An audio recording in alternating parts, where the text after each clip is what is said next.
São Paulo, fui para Rondônia há 7 anos e esse projeto ajudou a resgatar a minha própria negritude, né?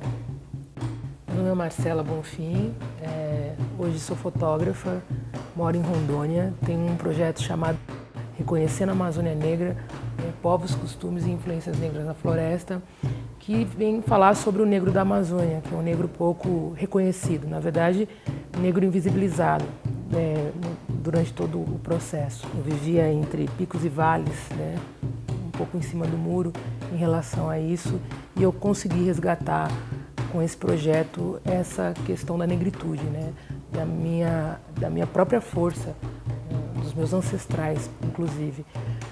E dentro desse projeto, dessa busca que já dura cerca de 5 anos, eu acabei tendo a necessidade também de resgatar um pouco da mulher negra e acabei caindo na onda do tambor, né?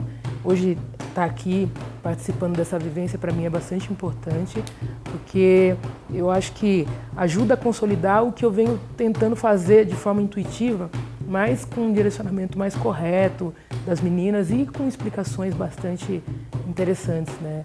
Que trazem um pouco da história, cruzam, na verdade, a fotografia, o tambor e toda essa vivência que a gente está passando por aqui. Essa forma de tocar tambor eu gostei muito porque ela mistura a liberdade, elas buscam passar para a gente essa coisa da intuição, mas também ajudam a colocar as coisas no lugar.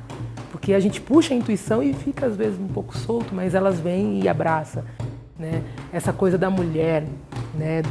Das entidades femininas que existem na gente e que o dia a dia vai fazendo com que a gente sufoque tudo isso.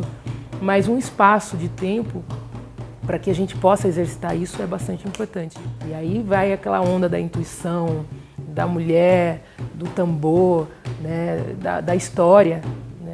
Que foi passada aqui. E eu posso dizer que a gente sente um abraço mesmo, é um presente.